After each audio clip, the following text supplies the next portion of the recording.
Welcome to this introduction on solar panel certifications. My name is Driekes from the blog Photovoltaics.com, and together with my colleague Niklas, I recently published a report called A Comprehensive Guide to Solar Photovoltaic Certification. The coming 5 minutes we will give you an introduction to PV module certifications and will tell you about the following topic. Why do we need PV certifications? How does the process work and what are the certification bodies involved? And as a PV expert, what are the main international, country-specific and environmental certifications that you should know about? Most people in the PV industry see certifications as a reference of trust because they stand for certain safety, quality and performance standards. Besides that, certifications have become a legal entry barrier in many countries. So, can PV certifications be trusted blindly? And are certified solar panels always of excellent quality? The answer, unfortunately, is no. So let's continue with the certification bodies that issue the certifications to factories.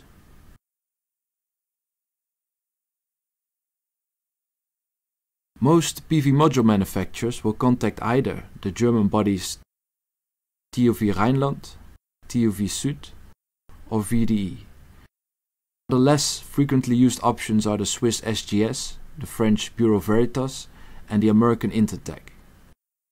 These major certification bodies own the labs in which new solar products can be tested. The certification of a PV module is a multi-level process and may take several months before completion. Let's have a quick look at that certification process. It's usually the PV manufacturer that submits a new solar product with a certification body. A factory needs to submit solar panel samples, documentation, and the certification body will perform a factory audit. After this, the certification body will start accelerated lab tests that will be executed over a period of 3 to 6 months' time. To give an example of these tests, a common one are the climate chamber tests, in which they simulate extreme weather circumstances. Another one is the mechanical load test, to simulate wind and snow load. When a dozen of these tests are successfully passed, the PV certifications can be issued. Let's have a look at the international certifications. The main ones are the IEC 61215 for the aging of PV modules, 61646, which is similar but then for thin film modules, IEC 61730 for electrical safety qualifications, and IEC 62108 for CPV, and there are many more. Besides the international certifications, there are many country-specific certifications. To name a few of them: CEC for Australia, INmetro in Brazil, JET in Japan, NRE in South Korea, CNS in Taiwan, and as you probably know, there are many more.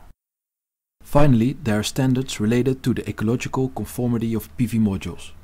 We divide them in 3 categories.